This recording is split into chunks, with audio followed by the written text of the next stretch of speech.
Throughout the semester, we have also been working with our subject matter expert, Dr. Jennifer Silk, and licensed social worker, Veronica Zhang. And Dr. Silk has playtested our experience and has given us really good suggestions. And Veronica has introduced us to many different therapy methods early on that really helped us to brainstorm. So our team's challenge is to create a mixed reality experience to help college students overcome social anxiety in a crowded social space. And we focus on effectiveness, playtesting, research, and prototyping. So our demographic is college students with moderate level of social anxiety. We picked college students because they are the group that we are most familiar with, and we specifically chose a moderate level because we think if it is higher than that, they may need to seek help from professionals, and our experience cannot replace an actual therapy. Now I'm going to pass it on to Nolan to talk about design. Thank you very much, Xiao. So the question that we're asking is, can mixed reality be used to elicit a feeling of social anxiety? Could this be a valuable technology in treatment? So a couple of our early prototypes, we had first started off with a Brick Breaker AR game, which would have seen two participants in augmented reality working together to break down a wall between them. This was symbolic, but in itself not a transformative experience. The second idea that we prototyped was a coffee shop simulator. This, we realized, was not focused enough on a particular type of social anxiety.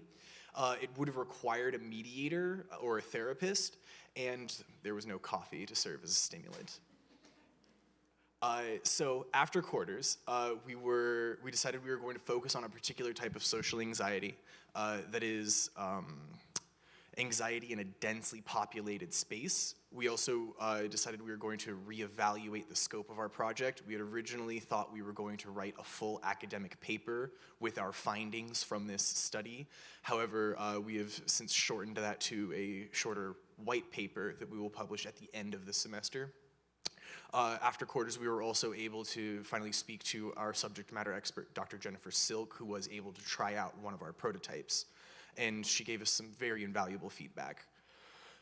As a professional, she would have liked to see a single experience as opposed to a bunch of shorter experiences, something about 5 to 7 minutes in length, which is a traditional length for an exposure therapy session.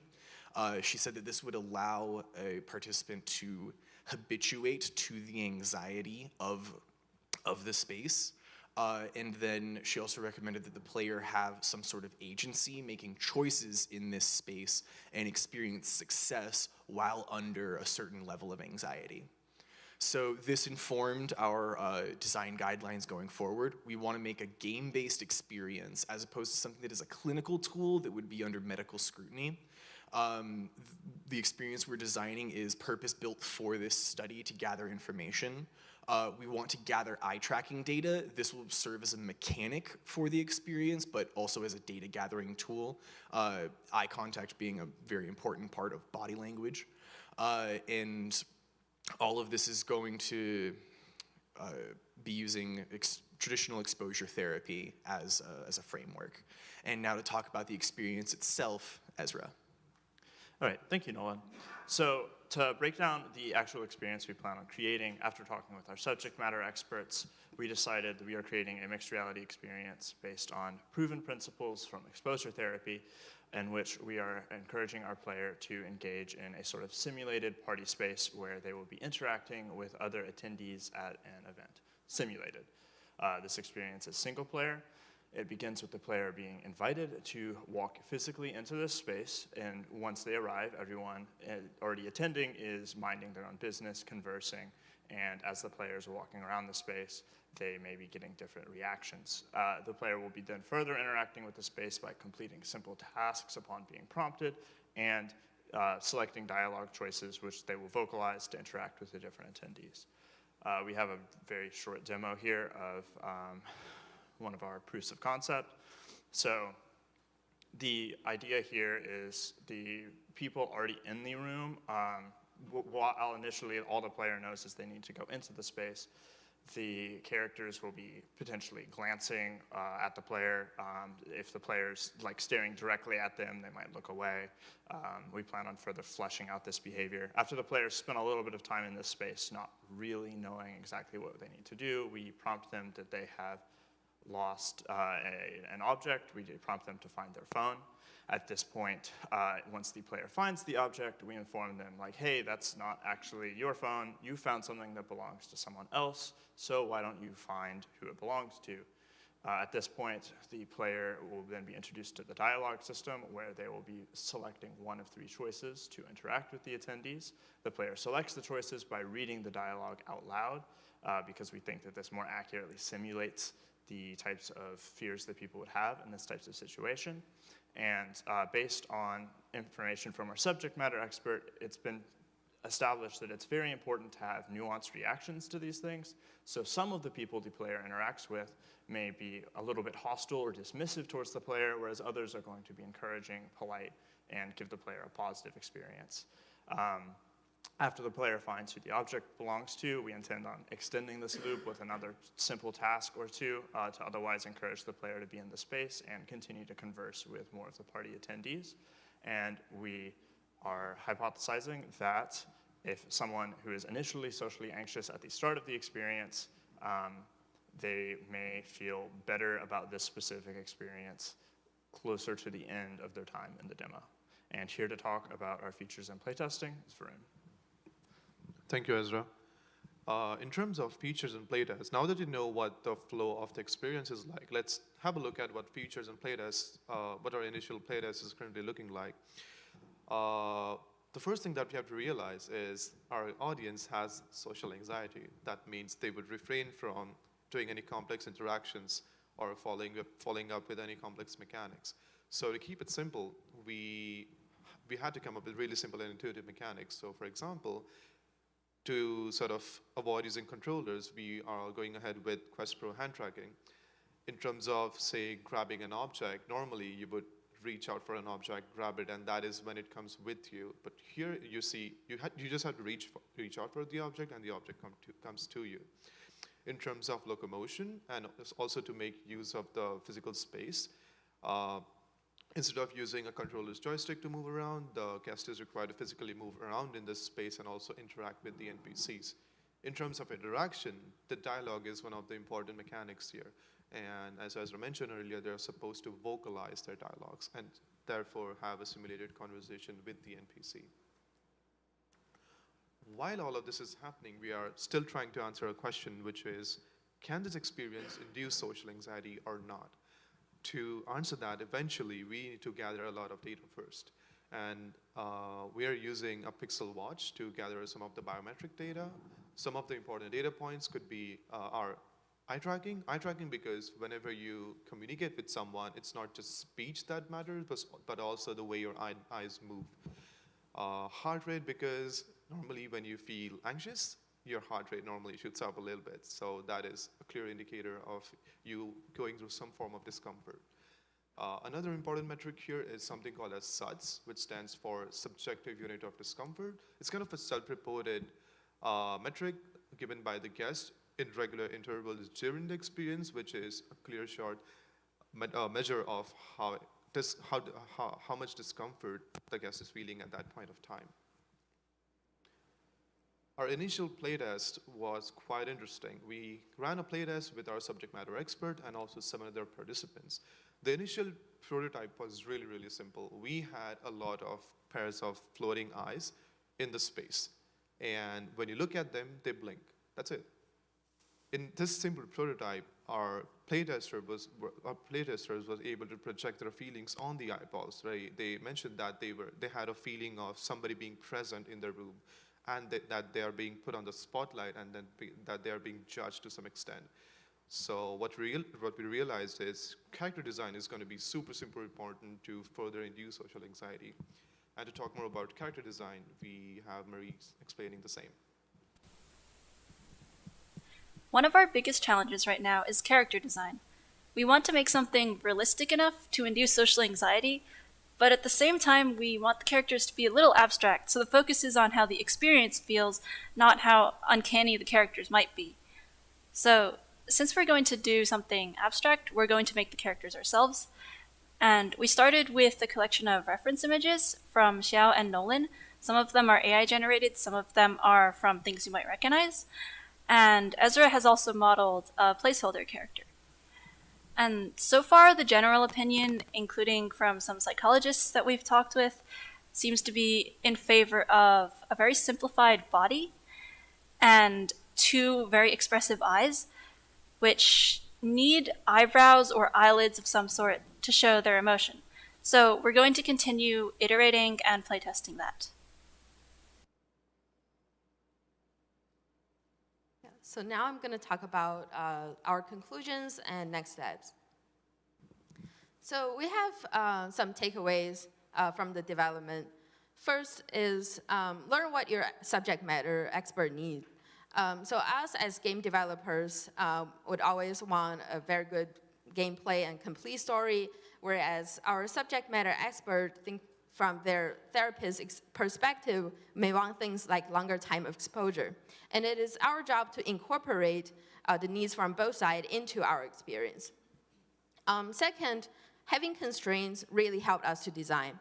Early on, we struggled a little bit because we just focused on social anxiety, which is a very broad term. And once we narrowed it down to crowded space and eye contact, it's a lot easier for us to design the rest. Third, we can count on our players' association of certain things. In our playtest, we use just eyeball as the NPCs, and player could feel a sense of nervousness because associations like things between being stared at and feeling nervous is so deep inside of us that like when they see it, they feel it, and we can count on that to convey meanings without words. So for our next step, we want to focus on finishing the rest of the player interaction and spend most of our time playtesting different character design and environment. So we'll be delivering the party simulator experience with processed and anonymized biometric data, which will be included in a white paper along with our conclusions. We want to thank all the subject matter experts who helped us, and ETC alumni that met with us and gave us really good advice, and faculties who guided us along the way. In summary, we're researching the effectiveness of mixed reality as a tool for exposure therapy in helping college students overcome social anxiety. And thank you for listening. Now we're open for questions.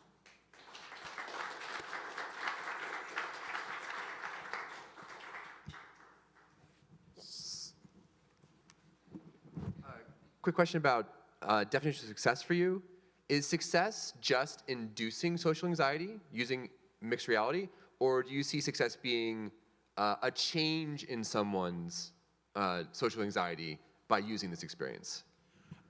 We don't think that a sizable change will come from just one use of this experience. It would have to be a repeated thing.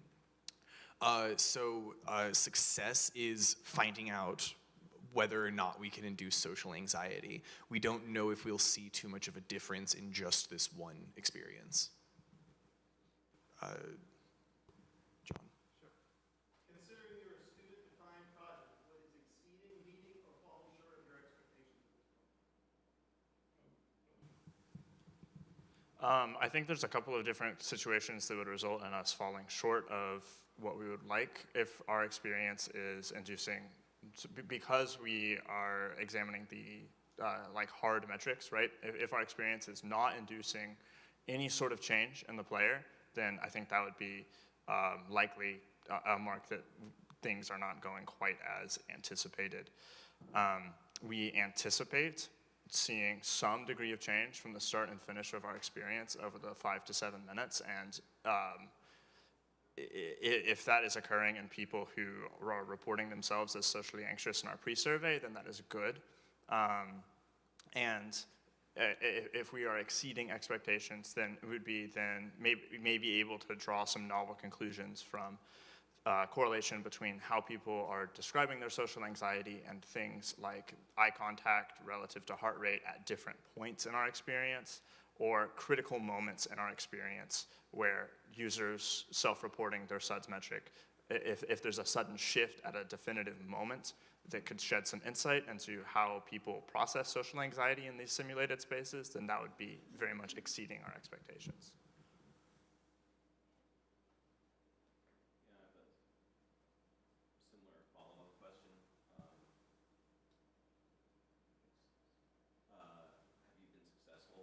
Creating these types of changes in their biometric data so far? And have you established a baseline? And how do you establish a baseline? So we're still working on like getting the data. That's where we're at. However, we have created like surveys that give us an idea, like in a broader term, and a lot of them have expressed that they do feel not necessarily a sense of social anxiety, because like we are not confident that at this point that we can say this is social anxiety, but it's definitely a sense of nervousness, or some people express they feel they're judged by the NPCs, so it's in the right direction.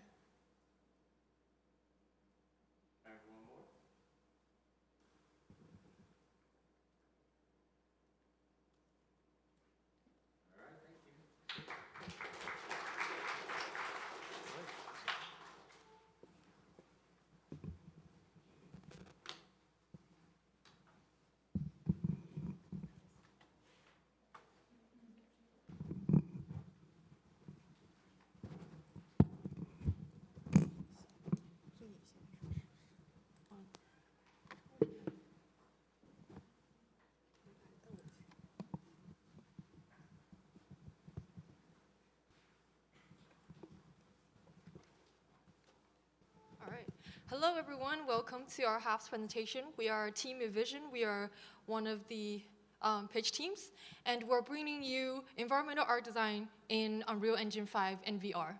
So let me introduce our team first. I'm Shan. I'm the producer and programmer, and standing by me are Echo, Joy, Dian, and Ling, who are our artists, and we have Pan Pan from School of Drama to join us for sound design. Cool. So let me dive into goals. We have 3 main goals. One of them is to create a realistic environment art in VR. And the second goal is to experiment with 3D plus 2D.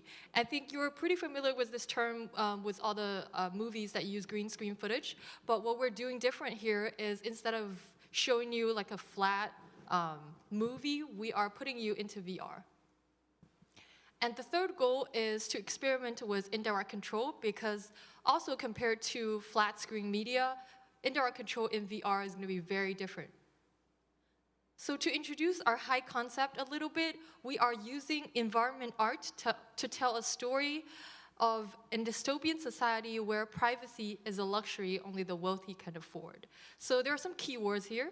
One of them is dystopian, and the other is privacy. I'm not going to dive deep to explain these meanings, but you will be able to see some of them in the design of our project and also in the demo. So what's 3D plus 2D?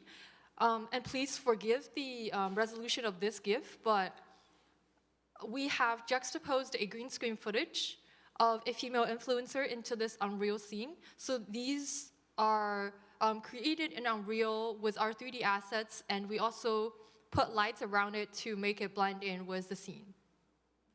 Okay, so our metrics for success include 3 parts.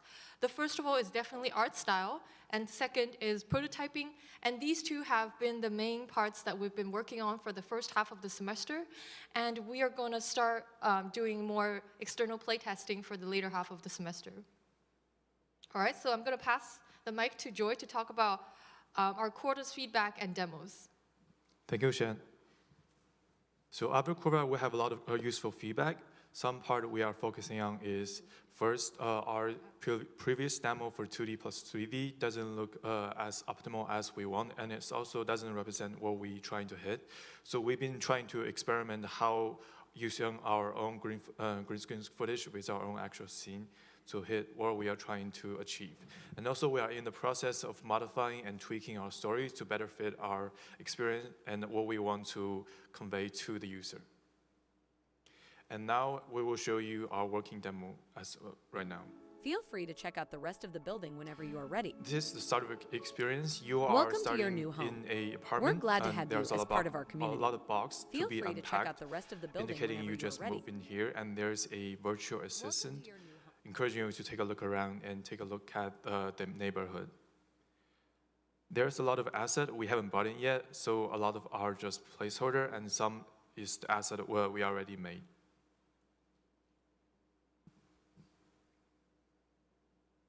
Home. We're glad to have you as part of our community. Feel free to check out the rest of the building whenever you are ready. Welcome to your new home. We're glad to have you as part of our community. Feel And now you're exiting the first room. There are a few options for you to roam around. So the second room is a reptile zoo, which you can buy artificial e-pet. And these are placeholder for now. There are gonna be shelves of reptile like lizards and also fish display here, which you can buy. And there are some ambient sound design we already implemented, and there are many more to come. At the back of this room, there's an entrance to a basement. This room you cannot access, but you can look through the window. This is a room with a character inside, which is a green screen footage.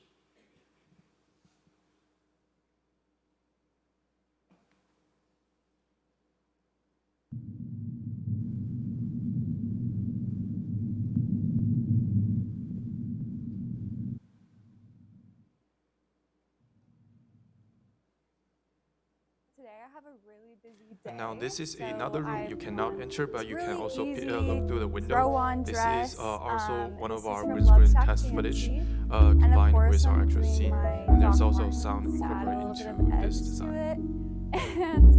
And the dress, the best part about it is that it's got pockets. And it's very big and flouncy, so I can just go around my day like this. It makes chores and like grocery shopping and stuff a lot easier. So these are our screenshots for our room currently, and we are still working on them. They have different level of finishedness. So they are like in different level of polish right now, and we are planning to finish them in the later half. And now I will ask Dan to talk about our R2s and pipeline. Thanks, Joey. So let me introduce our pipeline and tools we are using. So the first step in the production process is to gather reference. We collaborate with each other to make and show some concepts or mood boards in the mirror. And then we move on to the modeling part. We use Maya for low poly modeling and UV unwrapping, and also use ZBrush for sculpting purpose. After we finish the model, we will use Substance Painter and Designer to texture them. And then the final step is to implement all our assets into Unreal Engine 5. We will do some set dressing and tweak the environment more in the editor. So let's go details to the Room Zero's design. The Room Zero is the start point where the player will be placed at the beginning, which sets the basic tone of the whole experience. So the setting for Room Zero is that you just move into a new apartment, and this room is your new room. Everything looks good and normal with cyberpunk style. There is an indirect control that the monitor on the desktop will display a video call from the apartment manager. She will invite you to explore outside. So to design this room, we refer to some online resources and just capture some essential features. For instance, we divide this room into several functional areas, such as living area, sleeping area, and kitchen area. Since the player just moved in, we also put some like moving cart, moving boxes, dirty carpet on the ground. In addition, we add some cyberpunk decorations to this room, such as ceiling fan, wires, and pipes to bring more atmosphere. So here are some props from this room. We made them from the scratch. Now I'm gonna pass it to Lynn to talk about room 1. Thank you. So room 1 will be the streamer's room. So the audience will see and hear a female influencer talking about her jewelry and outfit. So what we want to create a room of a character who is streaming to advertise the jewelry product all day long for a living. So her personal life might not be as well put together as her online persona. Like she struggles to maintain a clean and organized living space. So her room will appear like fancy on the surface, but cluttered and unkept with like trash and trash bags behind the camera. So the streamer in our design represent the same facade of the society. In our design, we're using, to guide the audience to her room, we're using the voice and the room's background music as an indirect control. And to dive into the creation process and the room design, we have now finished the basic model and a test of a live actor footage, which has implemented in this room. So in the experience, we'll see the influencer, which is the streamer, who's sitting in front of a dressing table with monitors surrounding her to show the streaming footage from different angles. And there will be the audience reaction, like the red hearts popping on the screen. And behind her, we'll have some shiny jewelry display cases and some fancy decoration to form an attractive influencer's room. But behind the spotlight, the rest of the room will be messy and cluttered with some trash and trash bags to line up with our design. And I'll pass to Echo to talk about the third room. Thanks. So our third room is a fish and reptile aquarium, and here is how we set up these rooms for now. So why we want to design this room? Because we want to use the fish and reptile who lives in the transparent tanks as a metaphor for being trapped and watched without privacy, just like other tenants who live in this apartment or in this society. This room has a square structure similar to the apartment itself, and we will have a tank plate for each tank that looks exactly the same as the door plate for each room, which is also a huge implication. And as this is an open shop without the front door and the wall, we think lighting is a good way for us to do the indirect control. We will make this place the brightest and most attractive place when the guest leaves the first room. And here is the reference board for this room. It's an old, dirty, and humid room, but displaying and selling beautiful and colorful fish and reptile. Because there are a lot of electric aquarium machines running here, so we assume it's a noisy and hot place full of like cooling machines. And here are some art assets we have created for this room, including the reptile model, some props, and also the procedural wet floor material. And our fourth room is still in the gray box phase, and we will continue to work on this later. But this is actually the basement of the reptile room, and the guest can arrive at this room through a long and narrow stairs. The guest cannot enter this room, but he will have a chance to observe the drunk man through the glass on the window, and he will see him like drinking, dancing, and sleeping unconsciously, and bouncing back really quickly because he has artificial organs that help him detox the alcohol. And this man actually represents people who live at the bottom of the society who sell his body and lives as a commodity. Because this is kind of like a hidden area inside the reptile room, so we definitely need to do some indirect control to help the guest find this place. We will, of course, design some contrast on lighting and materials, but we will also add some additional decorations, such as neon signs, some cables, or poster and graffiti on the wall as a visual guidance for the guest. And our last place is a playground in the center of the apartment. It's an abandoned playground because there is no advertising sponsor for this place. And we want to design this place to imply the actual displayed appearance of the dystopian society without any forced prosperity. I will invite Pan Pan to talk more about our project. So to recap our current scope, we've gone from a 3-story building to a 1-story with a basement.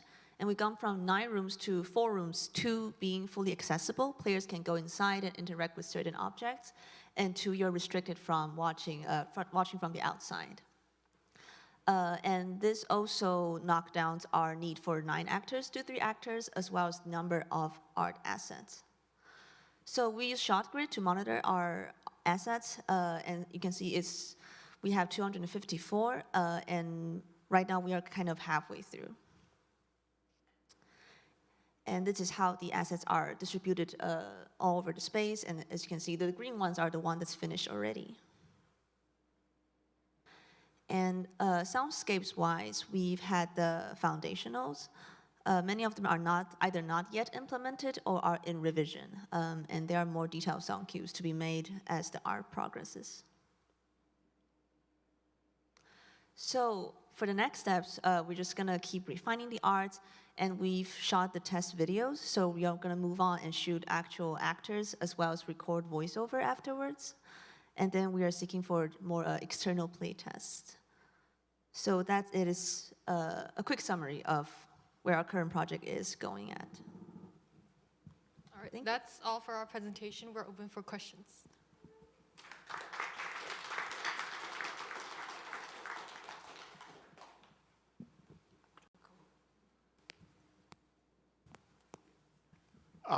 You said that one of your streamers is displaying jewelry, is that correct? Yes? Okay. Have you ever watched QVC, the shopping channel? So why was the camera so far away from the streamer's jewelry? Are you planning to do close-ups?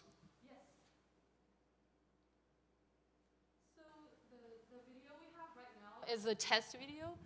So for the test video, we do not have the jewelries ready to be tested. So we're gonna reshoot everything, and then we're gonna use close-up, and then. Yeah, I'm just suggesting it would have been a better initial test to do close-ups of the hands or the neck or the ears where the jewelry would be, to test things like resolution and accuracy. That's all. Thank you.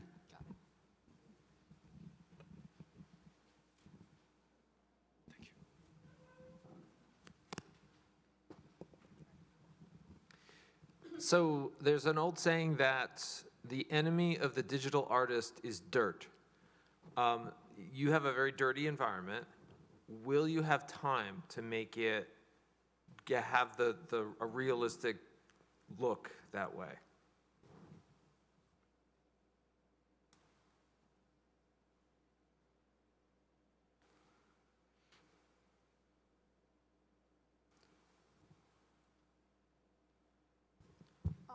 Yeah, I think we just started from doing the basic materials for this room, and later we will try to add more decals on the walls and floors to add the level of dirty, and also we will, as I said before, some visual guidance, like the electric cables everywhere, kind of to add the level of realistic.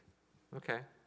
And a quick follow-up question. It feels like a real challenge with this is matching the lighting on the performers and the lighting of the environment. Is there anything special you feel you have to do to get those to match up? It's actually a special thing that Unreal does. So we're juxtaposing, we are putting this media player onto a plane, right? So Unreal's light actually affects this plane. If we see, let me find. So we're doing different lighting tests, so some of the lights are different. But if you look at this one, the lights here are warm and then yellowish. And this is actually, I did not realize this. This is how it works in Unreal when you put it under lights. Okay, and you feel like, so I mean, obviously, plain lighting isn't going to be complete. You feel like it'll be satisfactory? We will do playtest and see. Okay. Thanks. Hey, which of the rooms do you think has been the most challenge for you as far as communicating the story, as far as getting people to engage with it? And how do you plan to move forward with those challenges? You mean the challenges for the story aspect? Well, which one of these particular rooms is the hardest to communicate what's going on harder to communicate the story, harder to get engagement in? I think the reptile room and the drunk man room fit our theme best, and we didn't struggle a lot for the concept behind these two rooms. But for the influencer rooms, we did have some discussion about how to convey our concept through this actress, and we did some discussion on that rooms. But for the challenge part, I think for our artists, except the story part, because we don't have narrative designer here, except the narrative part, the biggest challenge we have is actually the optimization for VR in Unreal Engine. We did struggle a lot with that, including lighting and transparent materials. Yeah. Okay, thank you.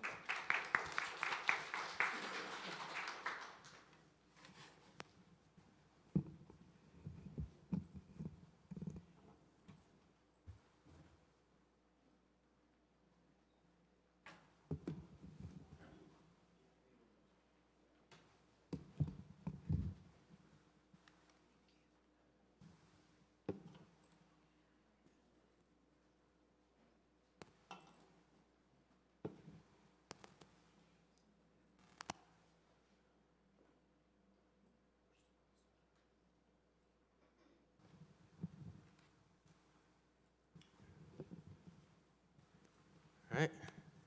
Good morning, everyone. We're Team Chatbot AI, and welcome to our Halves presentation. We are a team of 5 ETC students, and our faculty instructors are Dave and Brenda.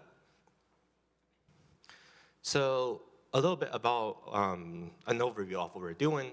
We are a student pitch project exploring the usage of GPT-3 in video game development by designing and creating a complete interactive narrative experience driven by AI characters. So what exactly is GPT-3? GPT-3 is a neural network machine learning model developed by OpenAI, trained with massive internet data to generate any type of text. It has some very unique and powerful features, and I want to highlight 2 of them. The first one is obviously text generation, which allows it to give response to literally any input by the user based on custom context. Another one is text classification, which allows it to process and filter any information into any parameters. This is useful for different situations. For example, you can use it to analyze the content or a sentiment of a piece of text.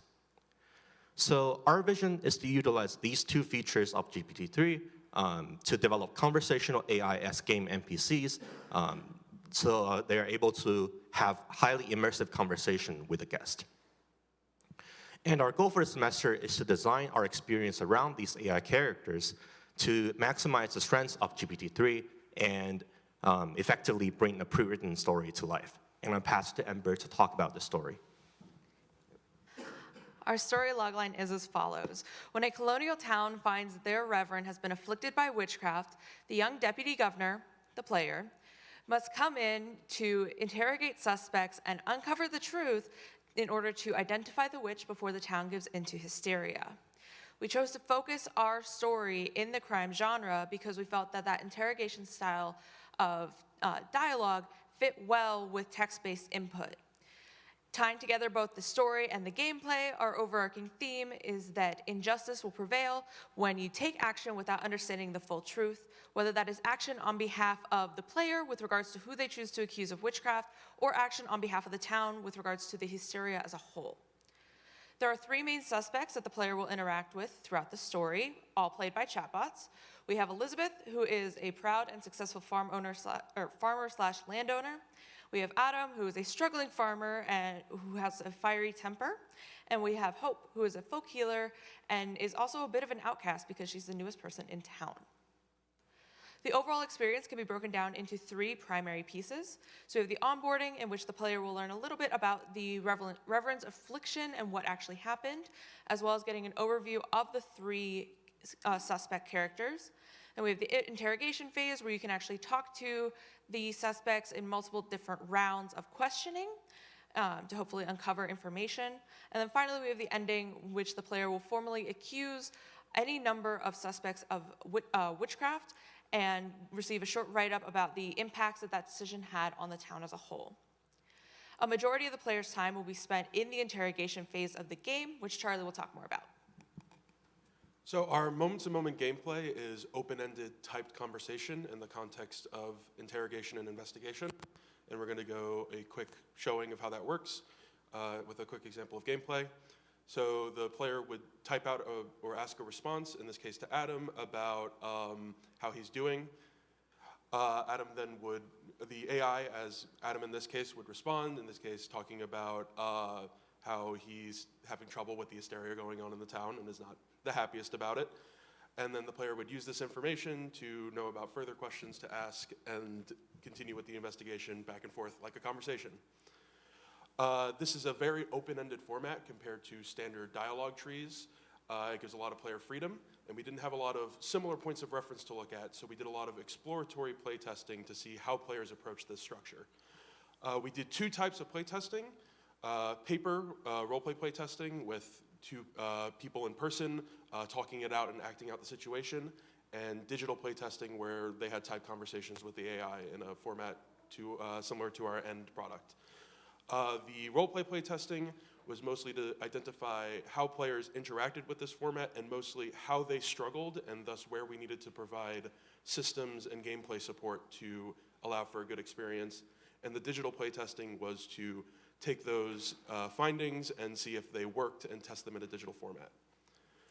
The primary problems we identified was that players struggled with interrogation. They didn't know how to get characters to reveal information they didn't want to.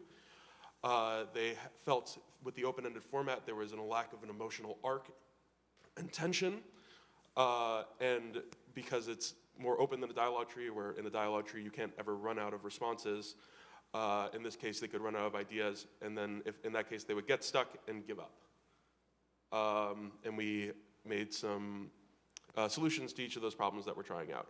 In the case of difficulty with interrogation, we gave gameplay structure through the use of goals, like looking for the motive for the crime and the method that was used to employ it, and strategies, interrogation strategies, like looking for contradictions and comparing information between characters.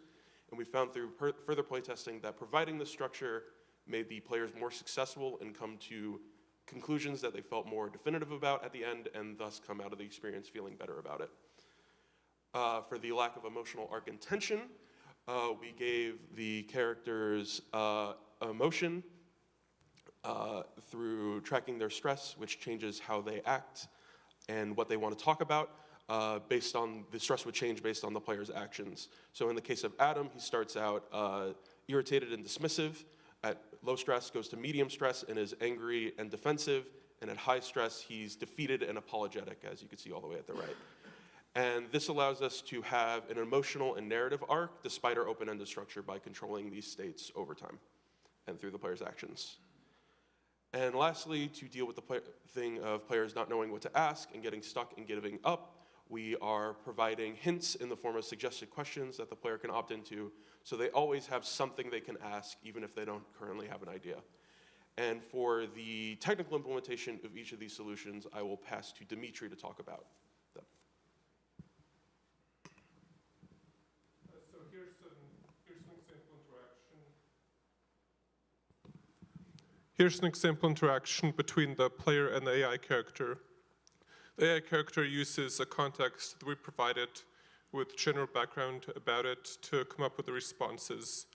Initially, the character is just replying with general background information about itself. However, the AI character is not limited to just this context. Thanks to the power of GPT-3, it can also answer questions that aren't directly mentioned in the context.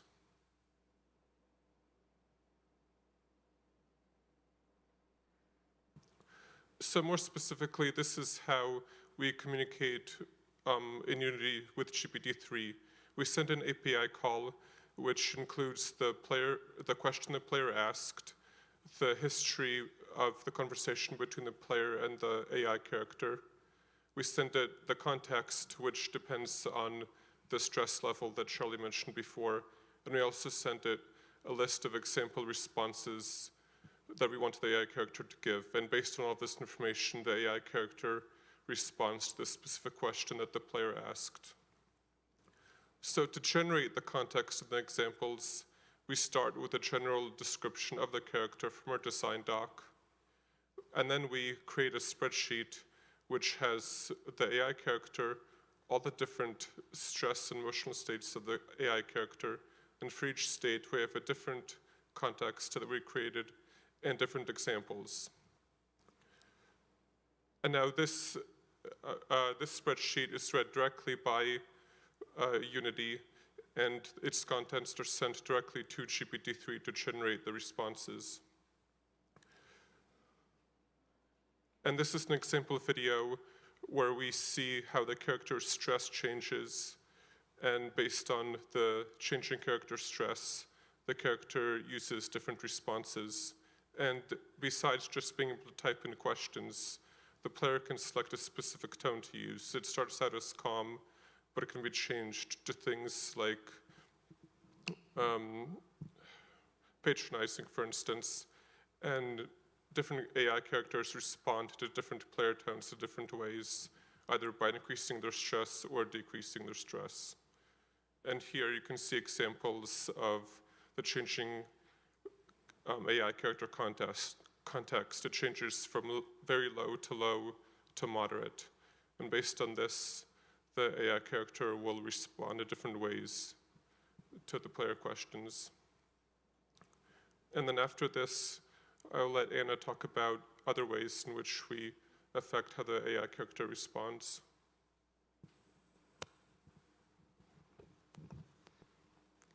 So this is how the AI responds to non sequiturs. For context, we told GPT-3 that Adam does not know any terms after 1666.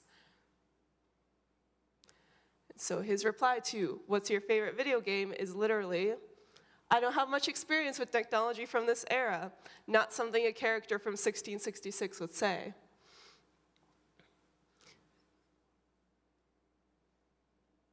And the next question is about, does he know he's in a presentation? And he seems very eager to help. So we decided to solve this problem by giving GPT-3 a more exact context on what we wanted to do.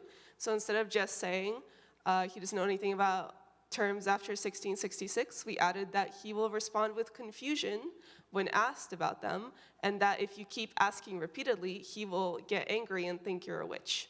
And as you can see on the bottom dialogue, he does exactly what we told him. He responds with confusion when we ask him about God of War.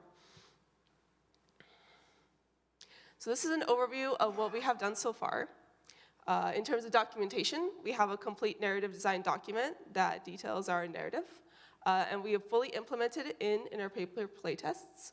And we also have design documentation for UX UI, as well as the mechanics, tools that the player will be given when they are interviewing the suspects, and the like. As for our vertical slice, we have a fully playable Adam demo. You can talk to Adam, and it is fully working. So what's next? We are planning to complete a full alpha by playtest day, which implements all the 3 characters, as well as the full narrative arc of onboarding and ending. Thank you for listening, and we are now open to questions.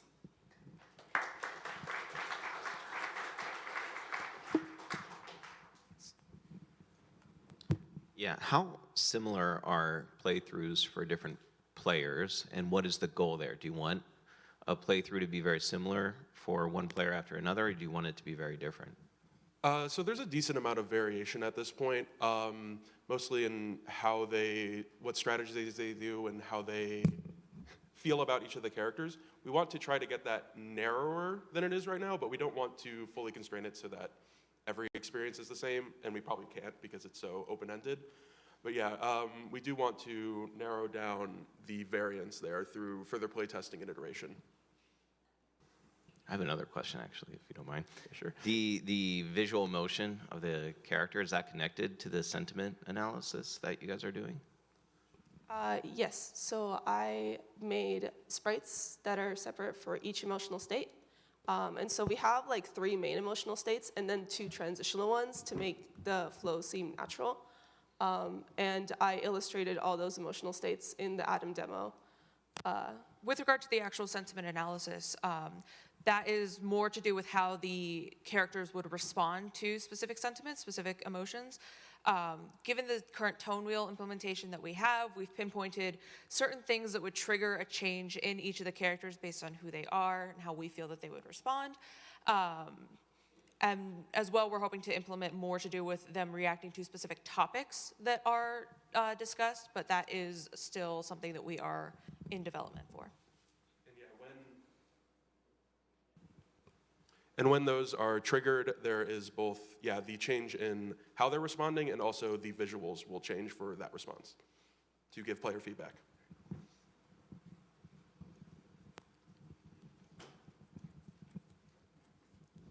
So, sort of an expert in fictionalized interrogations once said, in an interrogation, both sides lie all the time.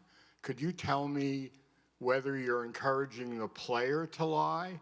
And secondarily, when do the characters lie? Under what circumstances? So specifically on behalf of the characters, there is certain information that they will not willingly disclose about themselves when they're in a given emotional state. So if they are in less stress, for Adam, for example, does not want to talk about his children, or as we saw, does not want to talk about the scar. That information will eventually be opened up as you progress into later stress states, or you can also sometimes get answers for those sort of questions by talking to the different suspects about each other. Well, I'll just follow that up if I might. Does he ever deny having children? No. So he's not lying? It's more lying by omission than outright. Okay. As far as for the player lying, we don't specifically encourage it because we found players struggled with that during playtesting, but we do have example responses for lies we think might be common. So the AIs will respond correctly to it. We are just not encouraging it as a player strategy at the moment. Any other questions? Yeah, just to follow up on Chris's question about the lying, do you, would it be easy to get the chatbot to lie about certain things if you gave it the appropriate context? Yeah, so if we, in the context, give it some information that's actually untrue, it'll absolutely lie about that. Yeah. Just a matter of us tuning the contexts accordingly. Yeah, if we tell it to say something that's not true and then eventually like the stress level changes or the context changes to reveal different information, that could reveal that something previously they said was a lie. So if we tell them a specific lie, they'll say it. And then if we tell them in the future to like confess the truth by saying this, they'll do that as well. So it is possible, it's just not the implementation that we are aiming for. Okay. A follow-up on that, GPT-3, what we discovered is that it is very hard to get it to lie and know that it is lying, which is why we're going in this roundabout way of instead omitting context and then giving the AI context when we want it to tell the truth. Understood, thank you. Thank you.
Hi everyone, we are Team XArt. So let's talk about our team.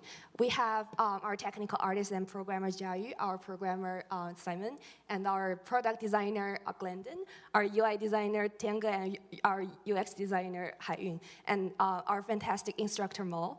And let's talk more about our project. So we have 3 stakeholders. The first person is Erica, who is from HCII and a senior PhD candidate. And we also have the location, the Pop Art District. We're located, centered at the Andy Warhol Museum. And we have 3 local artists to collaborate with. Because we're under our IRB regulation, we cannot share more details about them. So what's their need? For Erica, she wants to do research about metaverse and their intersection with art and art galleries. And for the Pop District, they want to invite more people to visit the location. And for the artists, they want the public to have more awareness of their artwork and also their identity as artists, and as well as the potential benefits for themselves. So based on all of these 3 stakeholders, we decided to design, prototype, and evaluate a virtual immersive gallery with the local artists. So the Pop Art District is outdoor, so the whole experience we are designing is outdoor. And so what kind of challenges we have? Because we have 3 stakeholders, that is not an easy problem. The first thing we have decided is to prioritize to empower the artists, because because after done with this, we will have the ability to invite more viewers to come to the Pop District, and this will provide Erica with a nice research material. And so we are going to merge the physical and virtual realities. This is how we do that. And so the accessibility is also a very important point for our goal. So we have 2 end users. The first is the artists, who we want to prioritize, and we also have the local viewers, so we want to invite them to the Pop District, and the feedback from the viewers will give the artists a nice benefits. I will pass to Tenga to talk more about the design. Thank you, Lena. So there are 3 main goals for this project. The first one is we want to support part of the academic research for Erica, our PhD candidate. And we also want to bring some benefits to our artists, like reputation or social awareness or money. And then while we are doing that, we are also gonna provide an immersive and enjoyable experience for our guests. So here are the final deliverables gonna look like. We're gonna have 2 ends, and for the artist end, artists will need to have an invite code to confirm their identity on the app to show that they are the real artist, and then they are able to publish their artwork to the public. And then for the viewers end, it's really simple. Viewers could just download the app and then start to browse artist work. So the reason we're using AR is, like Lena just mentioned, we want to merge the physical and virtual reality.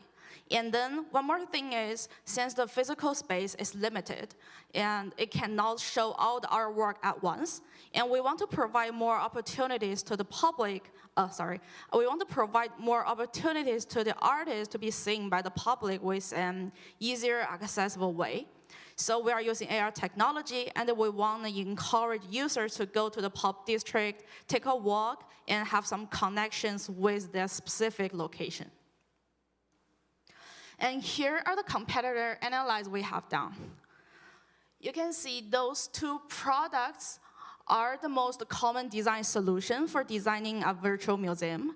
They are really good at increasing the accessibility for viewers. However, the lack of community engagement is something we really want to avoid. And we want to build a community for our users. So how we can design a good product without knowing the real need from our audience? So in order to do that, our PhD candidate, Erica, who is wearing orange hat here, you can see. She is leading this workshop. and all of my team has participated and helped with this workshop. So the photo on this side, you can see, it's my team having artists worked in the pop district and doing think a lot to predict any future features that they may want to add to the platform. And then this photo on this side, you can see here, is the artist doing co-creation prototype and writing down their ideas or any thoughts to the platform. This process is also helping with Erica's research. And then, through this ideation, I will pass to Glendon and Haiyun to talk more about the design details. Thanks, Tianga. So we created several storyboards and walked them through with our artists in the lo-fi alignment session, and we received valuable feedback. So now imagine you are an artist and you might be wondering, how can I merge my artworks with the with the XR technologies? And it might be like search on the internet and you'll find us. We will send you an invite link and you can download our artist and app, and then you can register your account and freely upload your artworks. To place your artworks, you have to enter to the pop district. And to edit it, you can edit it anywhere you like, even after you publish your artworks. And you may receive lots of comments from the viewers, and you may find this bring you more guests to your personal website. As Harry mentioned, in the artist portal, the first step, you are logging as the artist.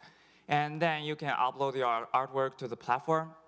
After uploading, you can start to choose a physical position to place your artwork. Right now, we are accepting different art formats, including 2D and 3D. After choosing the physical position, you will be leading to this sort of editing panel for different art platforms. For different art styles, you can edit the size, edit the rotation for different art pieces. Currently, we are using some default placeholders for the art pieces. Later, our artists will input their own unique artworks into the platform. After finish editing, the artists are able to publish their artwork to the publish. Also, as Harry mentioned, we are enabling the artists to get back and redo the editing at any time. So for the viewers, we will print out our QR code on the pop district to attract the viewers. And after they scan our QR code, they can download our viewer and app, and the AR world will unfold in front of them. Yeah, so for the viewers portal, the first step, they will see a QR code printing on the street. And then scanning the QR code will bring them to the App Store, where they can download our app and start the AR experience.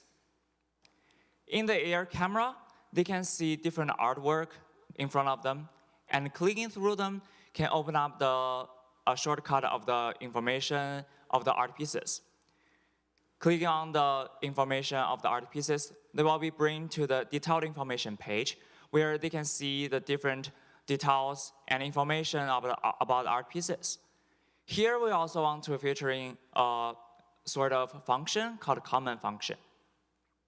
Comment function is crucial for us to building up the community for the artists and viewers, where artists can see the comments from their portal, and the viewers can see others' comments and have their own inputs to the platform. Later, we'll have Simon to talk more about the tech. Thank you, Glendon. For the tech part, we think that AR plus GPS location is of highly importance in our project. So that's why we conducted tech feasibility tests among the mainstream SDKs that support these functions. One of these is the AceWall. It is well known for generating web AR content and providing SDKs. However, in this period, we didn't adapt this SDK, mainly for two reasons. One, the cost is very high because it's a commercial SDK. And also, we have multiple stakeholders, so they all have different kind of needs. So we need a highly customizable SDKs, and AceWall has more restrictions on that. So that's why we have to adapt the Google AR Core. It is free of charge, and it currently has the functions we need, and also it provides more scalability and usability. So here is our tech stack. We are using Unity as our development platform to delivering applications, and our AR core engine is the AR core. And also, we have used Google Firebase to enable the model storage, geodata storage, and the user authentication part. Now I will pass to Jiayu to talk about the live demo. Thank you. After we implemented the most fundamental functionalities, we actually carry out a very short playtest. So in the following videos, you will see that one student play as artist and try to put his artwork inside. Another one play as pedestrian, try to view the Hamilton. Let's see.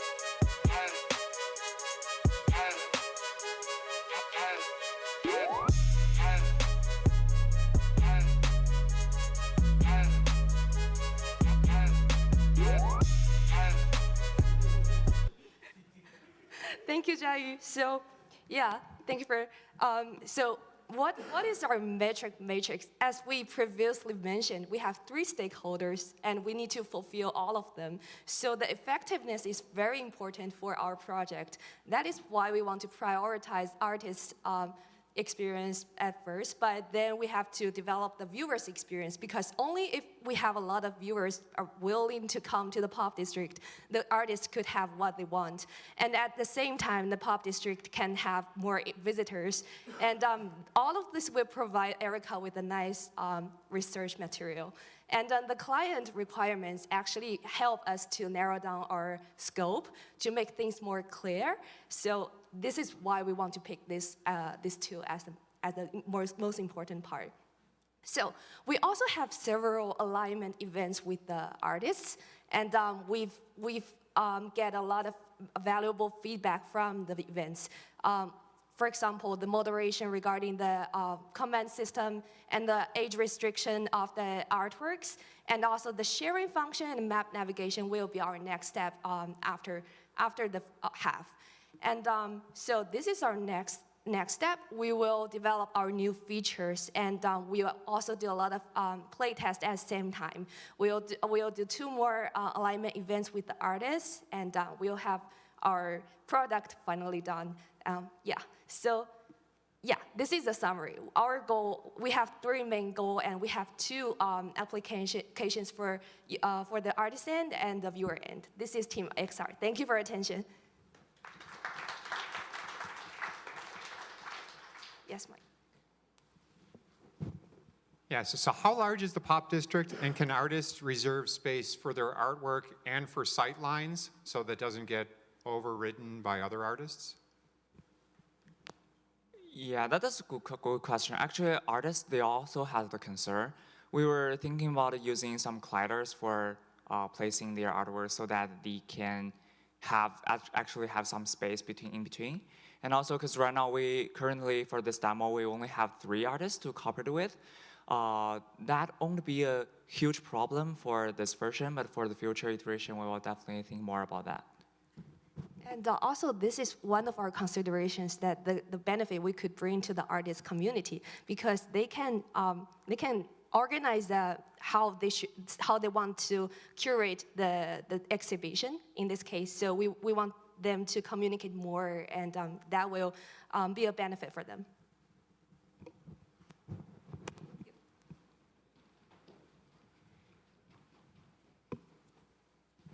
Thank you. So can you talk a little bit, so you're using ARKit, can you talk about the localization or drifting?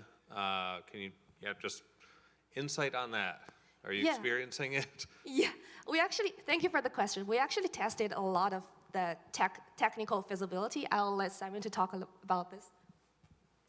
Yeah, so the AR core supports the geodata storage and the cloud anchor so that if you place something on the ground, it will be uploaded into the server, and anyone who came here, if they are near the anchor, they can see it. So how accurate? Yeah, I think currently in the outdoor space, it's accurate enough to place you at about 1 meter or 2 meters, yeah, drifting.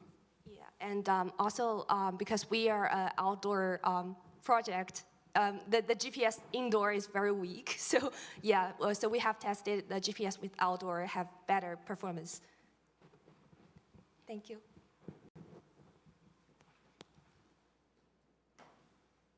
To build on Mike's question, I was going to ask a broader question about curation.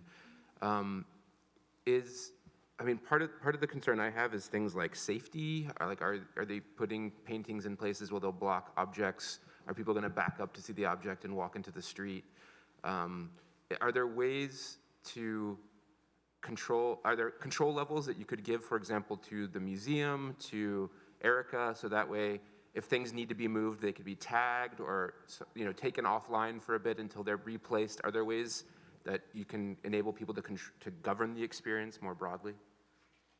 Yeah, that is a good question because we were thinking about have a domain, something that they can manipulate all the art pieces at the district, and also because right now we're trying to prioritize the artist portal that they can better editing and also place art piece at the physical location.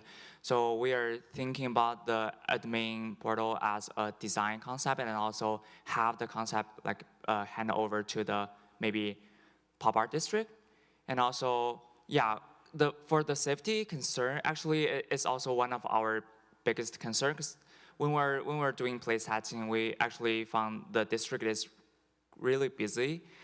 And yeah, for the admin, we are expecting admin can have more power on change the different location and maybe coordinate more with the local artists to achieve their goal. Yeah, thank you.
Good morning, everyone. Welcome to the Halves presentation for Icebreakers.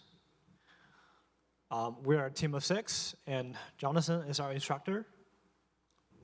So we're making a multiplayer pickleball game in VR using Oculus Quest, and we wanted to combine the physics of pickleball with fantastical elements and provide players with a party-style experience in virtual reality.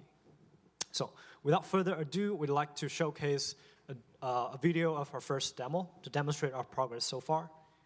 So this is a 15-second recording of me and Chao playing the singles version of our game. So the top left and top right corner is show the view of our first-person view, respectively, and the bottom view is recorded by a camera shooting from up top.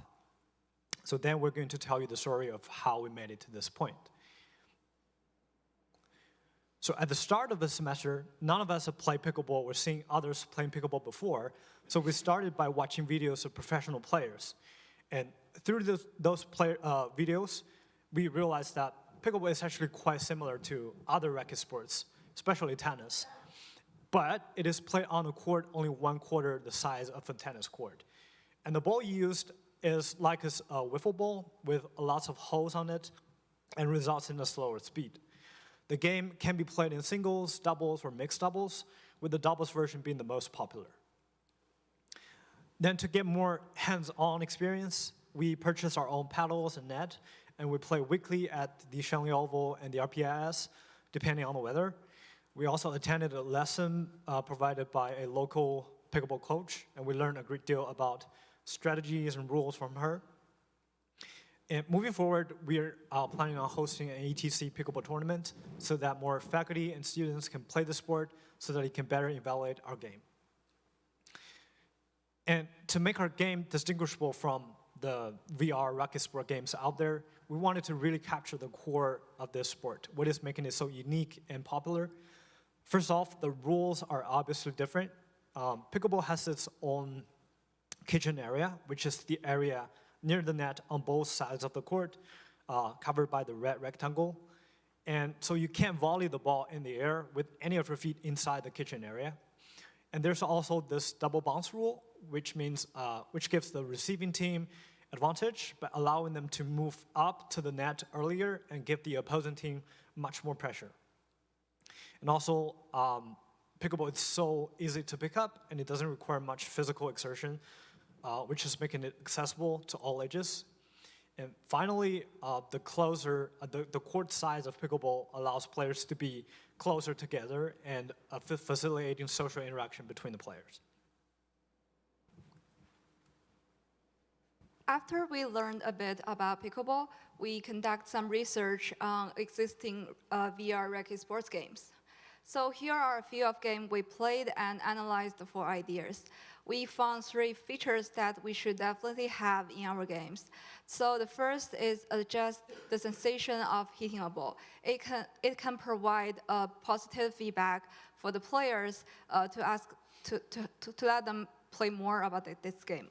The second is a tutorial. We should teach players how to play pickleball if they don't already know how. The third is teleport the players to the right position to help them hit the ball easier.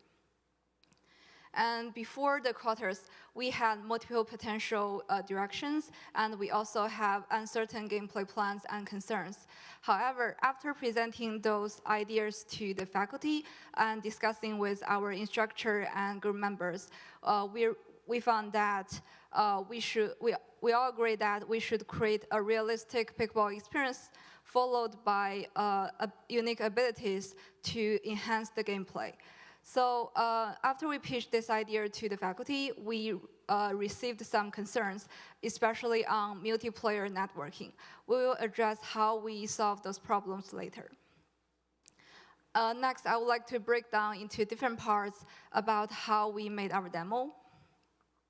Unlikely tennis or table tennis, pickleball is still a growing racket sports game.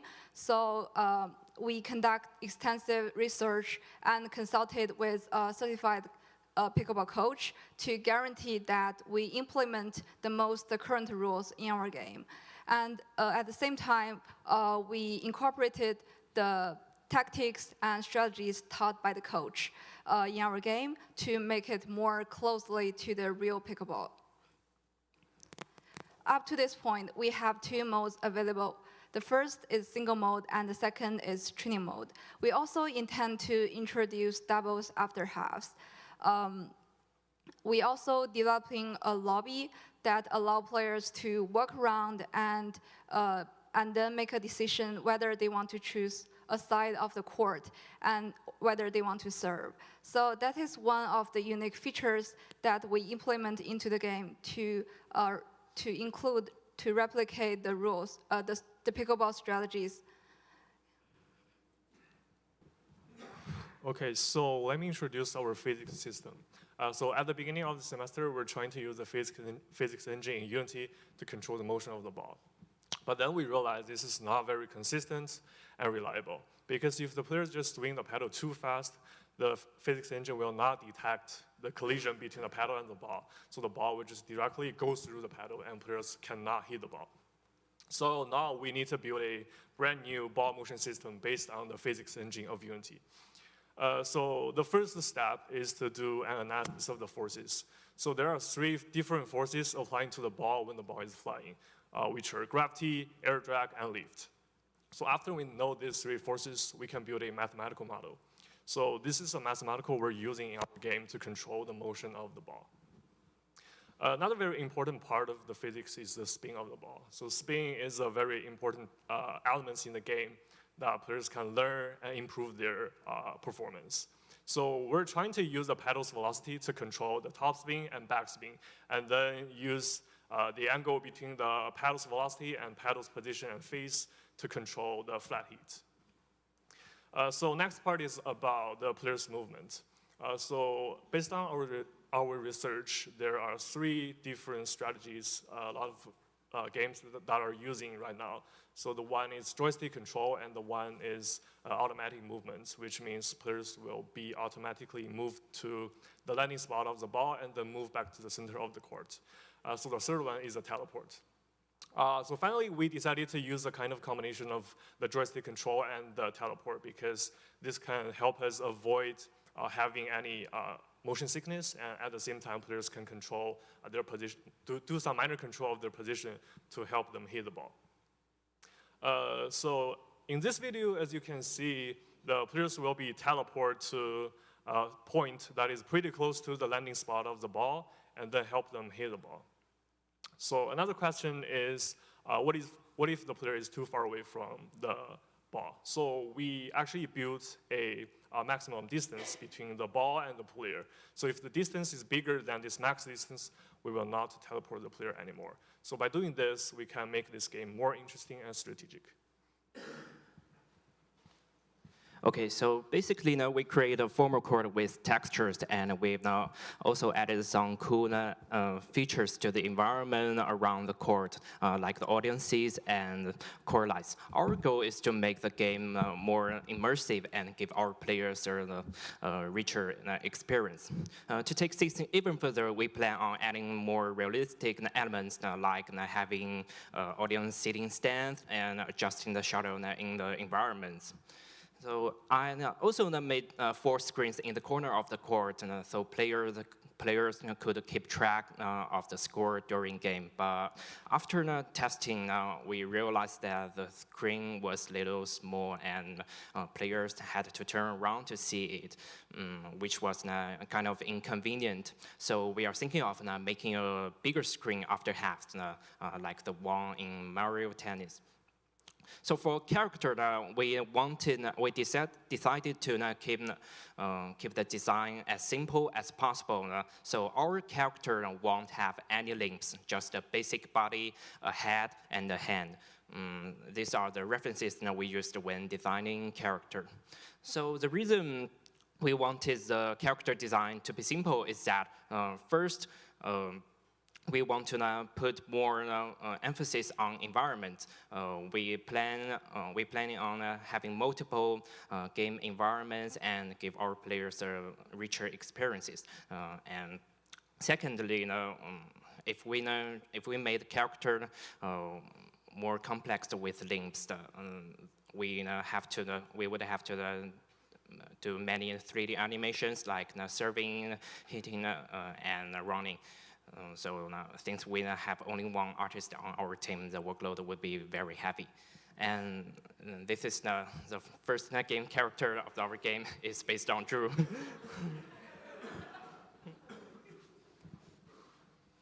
Okay, next I will talk about some challenge we faced in our development and how we solve it. The first challenge we face is the physics system. Because we build our own mathematical models, so we have to experiment with different physical settings, such as the ball speed, the bounce height, and the spin, to optimize the gameplay experience for players so they can feel immersive and naturally.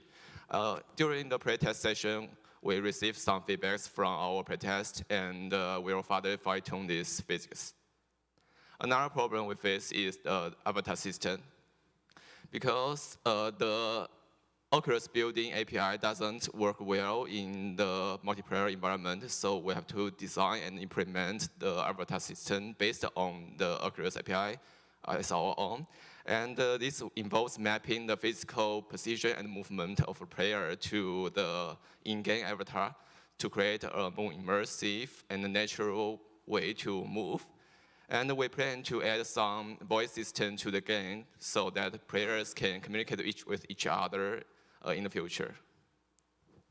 One of the biggest challenge is networking, as mentioned by my teammates, particularly with regards to the ball physics and the character movement. At first, there are some laggings when ball is flying in the air, and because of the synchronized problem, thanks to the help from Kyle, Jesse, Mike, Dave, and Michael Lee, we finally came up with a reasonable solution to it. Like, we transfer the ownership of the ball when it flies through the net and learn the precision of the ball, and it seems the problem is solved. This is marked as a significant milestone for the project. Testing our game is a unique challenge because we need several members of our team to test it at the same time. For singles, we need 2 players, and in the future, for doubles, we need 4. And we have to troubleshoot on every device, which is very time-consuming and frustrating, especially when we deal with some issues related to player movement and network synchronization. Okay, let's talk about playtest.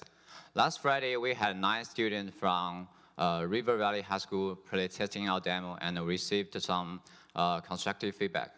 And the good news is most players enjoy hitting the pickball inside the VR.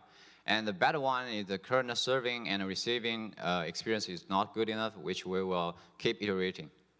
There are some other feedback, such as the accurate sense of control is really important for sports game. And at the same time, players love social elements. They will keep waving to each other inside the VR.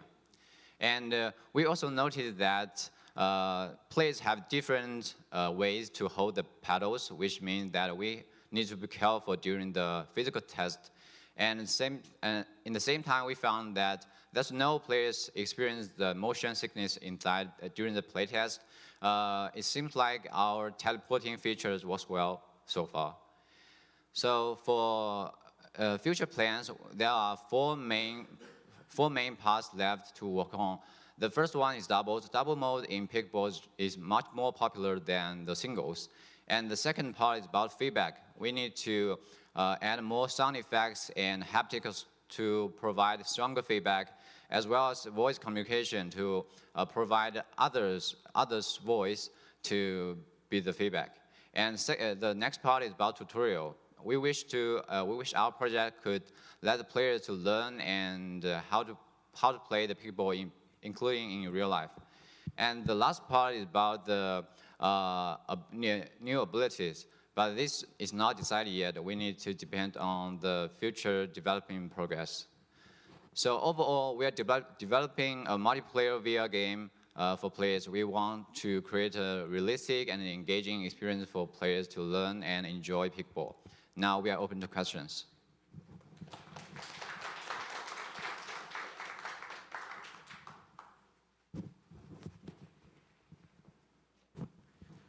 I'm glad you figured out a system of ball ownership that works. How are you going to make ball ownership work in a doubles setting?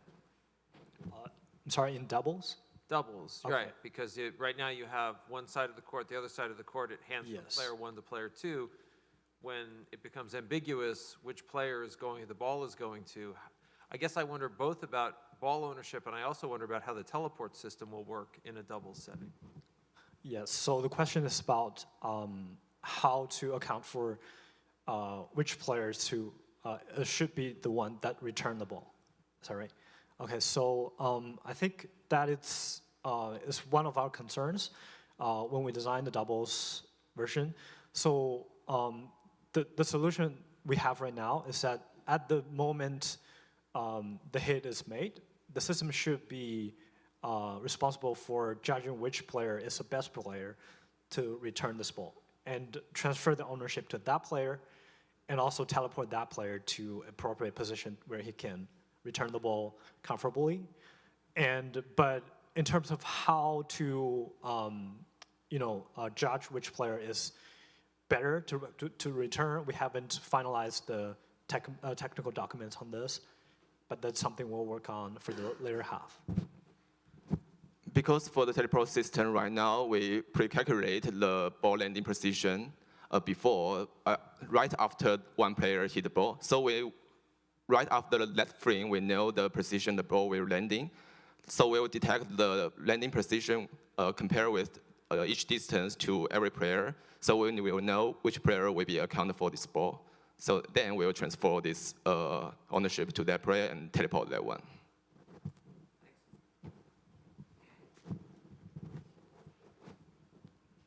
Hey, question about the teleport. Does it feel more like an instantaneous beaming to a new location, or does it feel more like a big leap? And are there effects or things that you've done to ease the transition moving from one place to another? So you mean the player's movement, or? Yeah, in particular, the teleport effect. So when I teleport, what does that feel like to the players? Okay, so I know at the beginning, after we know teleport is one of the most important strategies a lot of games are using right now, so it sounds like very weird. But if you can try this strategy, you will feel like, okay, I'm right now in this position, and after I know my opponent hit the ball, and right after that, I will just be teleported to another new position. It looks pretty natural. So compared with our imagination, so it's natural, and players will not feel any uncomfortable stuff. So this is a pretty smooth and good experience.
Hello, we're Team Nautilus, and we're working with Games for Change. Okay. Sorry about that. Here's our 6-person team. And for our game, we were asked to address one of the 17 UN Sustainable Development Goals. After much brainstorming, we decided to focus on number 15, life on land. And then we narrowed that down into light pollution. So after our research, we found that light pollution will affect human health and migrate animals like sea turtle. However, we think the scope of human health will be too big, and most people can't relate it to sea turtle. So after further research, we found out that most of the songbirds are migrating at night, and everyone has songbirds in their area, so that's probably a more relatable direction. Also, light will affect birds like guiding system, make them easily trapped in the city. So birds will get exhausted and finally hit the building or cars. That's why light pollution will lead to the biodiversity loss of bird. Yeah, so we connect to our subject matter experts in the both light pollution and bird study area, and we got the confirmation from them that this truly is a problem. So based on that, we decide our high-level purpose, which is to bring the awareness of the harmful effect that the light pollution bring to the birds. So based on the transformational framework, we choose the 3 most important problems we want to focus on, which is the relevance, unfamiliarity, and conception. Because most of people, they don't realize how the light pollution connect to themselves, and they don't know how the light pollution affect the birds, and they even don't know actually some birds migrate during night. And during the quarter, we found that there's lots of misconception. Maybe people will not believe the light pollution actually kills that huge amount of birds because they never see the dead body on the ground. That actually because there's a group of people, they pick up the bird every morning. So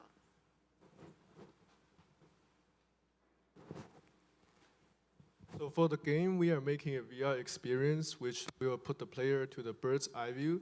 The player will fly like a bird and cross the Pittsburgh city. When he's crossing the city, he will face certain obstacles, which is the artificial lights and the humans' buildings, and they will have to dodge those obstacles in order to go back to their migration path. And why we are making the first-person VR? Because we think it's a really direct impact we can make to the player, and we would like the player, by putting the player to the shoes of the birds, we want the player to understand how those lights could actually affect the bird's orientation and how those lights would blur bird's eye view. And for the game reference, we are looking to a game called Eagle Flight, which developed by Ubisoft, and we are referencing those kind of similar bird eye view. And for the sky glow and light pollution, we are referencing with how they are addressing the light pollution problem into the game. And for Xingsha, it's a VR experience that we are referencing the Milky Way in the skybox. And we are addressing our games by using the transformational goals and the experience goals. So for transformational part, we are mainly focused on educate the players about some basic knowledge about how birds migrate in the night and how the artificial lights could affect on birds, and specifically what kind of lights are bad to them. And on the other hand, we have our gameplay, so we want the player to get familiar with each of our systems, and so by using those systems, it will help them understand our transformational goal even better. And Harry and Tarji will talk about our system design. So in order to reach this transformational goal and experience goal, we design our controlling system. First is the global control or the navigation system. The reason we did this is because we want to best to mimicking how bird actually flying in the world or in the night. They will always follow the flock of the bird. So it's more natural to have a dedicated path for them to follow. And also we want to get the player to go through all the stories or all the level designs we had for them. And we also want to limit their freedom in this virtual world because we don't want them to go everywhere in this virtual world. And also we also have a local control, which is to give them some specific freedom as to controlling the left and right. And we wanted to make it easy to interact or interactional, so we designed the controlling as you just simply open your arms and do this. So that is more about how people would imagine the bird flying instead of or how a bird really flying in the world. And we also have the flapping system where you can speed up, which just make it more realistic as a bird. But we also will limit the speed in order to avoid the motion sickness. Thanks, Tarji. Okay, in addition to those two kinds of the control system, we also have two pillar features. One is the off-path system. The off-path system is part of the truth that the bird migrations requires bird a lot of energy, and bird itself only have a limited energy. So we wanted the player to focus more on the migration path. So it also like a kind of limited freedom to let the players don't fly to anywhere they want. So as the picture says, you can see from the left pictures, when the player is off the path, it's going to the wrong directions. The red lead running signals will coming around the player's eye view to showing that the player is going to a wrong positions. And on the right side is about if the player is too far away from the bird flock, which means he is waste of too much energy, he is about to die. Okay.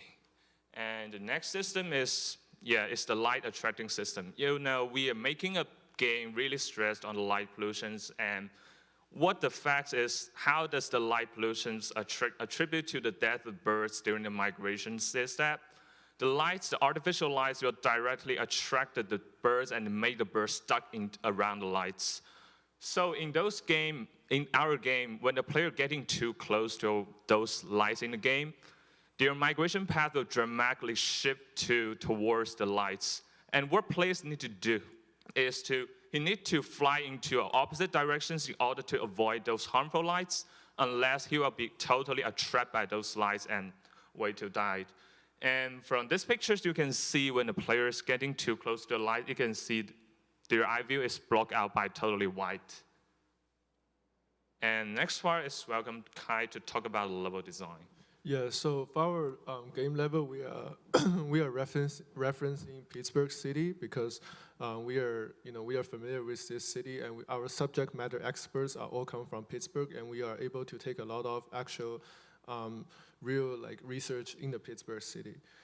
And so for the bitmap, we are splitting our level to several we call key moments. So we are starting from the Mount Washington from south side, and we are flying across the Portfield Bridge, and then we will fly to the Point State Park. Then we will dive directly into the downtown area where the light pollution is the most serious. And the reason we start at Mount Washington because due to the migration path of the songbird, they are starting from the southwest side and fly across the continent and go to the northeast side. So, which we found on the Mount Washington, we could have fewer artificial lights here, and there are a lot of forests, and it's a mountain area. We can easily simulate a safe and peace zone. So by creating this kind of safe and peace zone, we can teach the player about our basic controls of the game.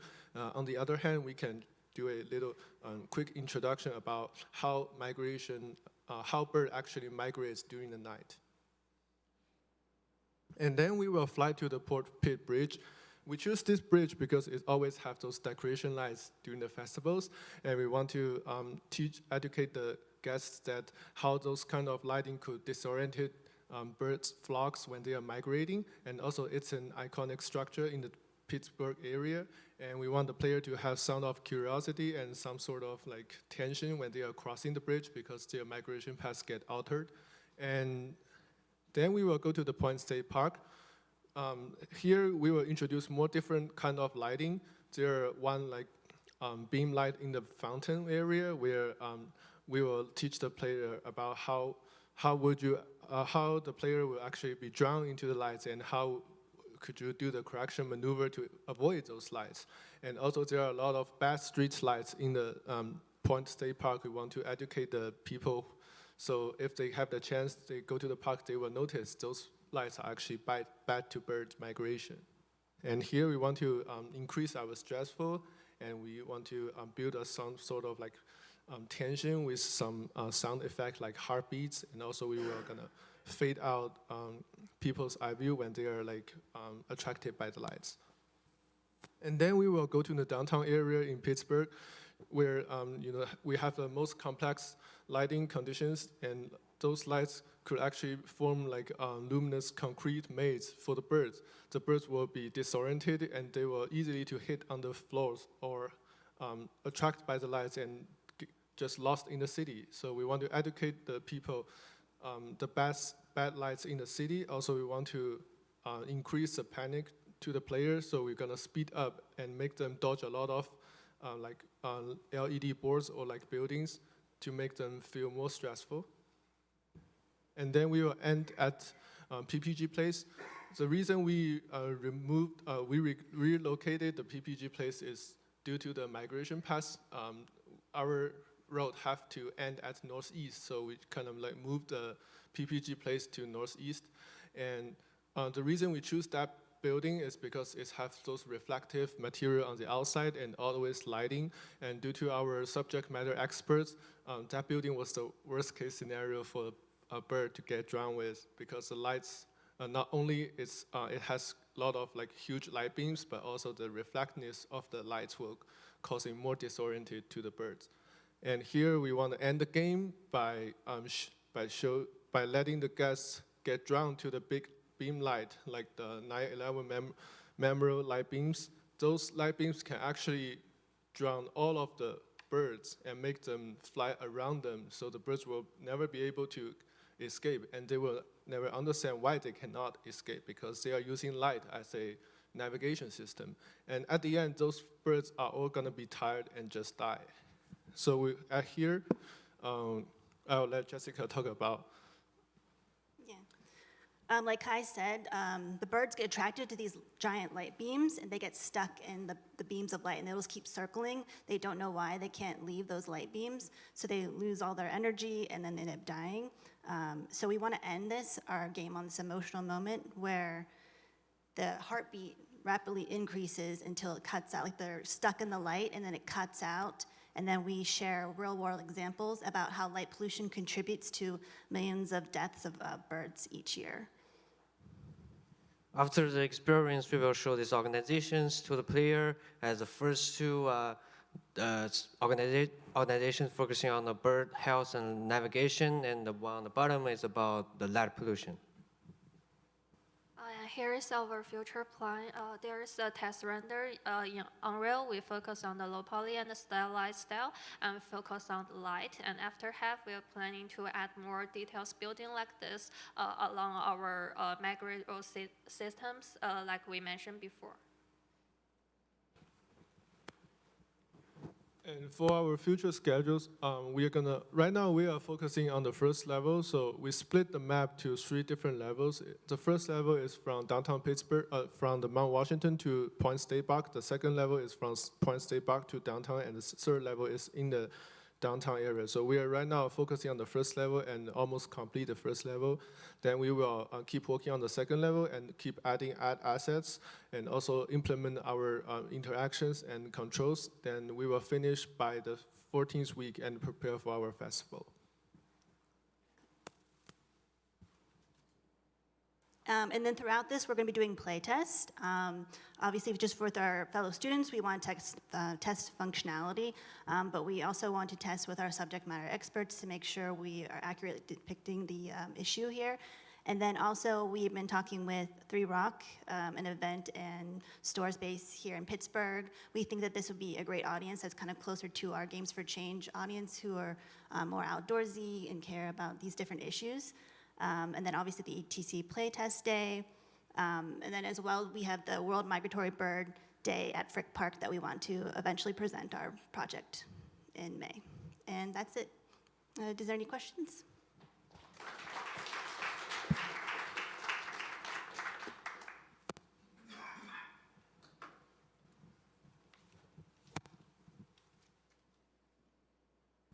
Hey, so how long is your experience? It's under 5 minutes.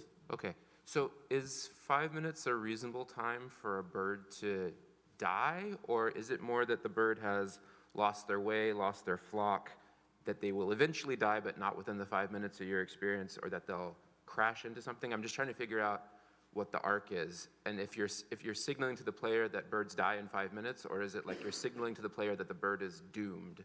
Does that make sense? Yeah, so the player will die at the end of the game, in the big light beam, and before, when they are attracted by the lights, we are going to just blur your eye view. Okay, yeah, I got that. I guess I'm wondering, is that realistic, or is that sort of an exaggeration of what actually it's more like an art exaggeration. Okay. Yeah, so in realistic, the birds kind of fly around light and exhausted, or they will stay on the tree, trapped in the city, and in the morning of the next day, they will crash into the windows or something. But that would take hours in real life, is what you're saying? Yes. Okay.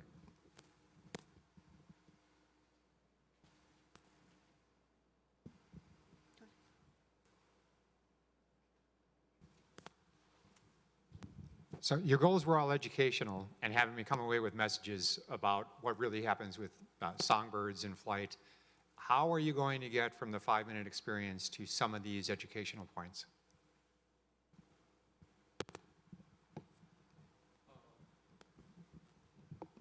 So by experiencing with our like each levels, and we are gonna teach the player how birds gonna crash into those buildings, then we will build an empathy through the player that they could understand, oh, maybe we should turn off light because those birds could die to those different conditions of lighting. And after the game, we are gonna show those like organizations that you could actually, take actions to. And also before the game, we are designing a little brochure, give a little short introduction about like how birds migration at night when they are like because our game will be placed in the Game for Change festival, and when the guests are waiting to play our game, we will send out the brochure to teach them a little bit of before the game starts.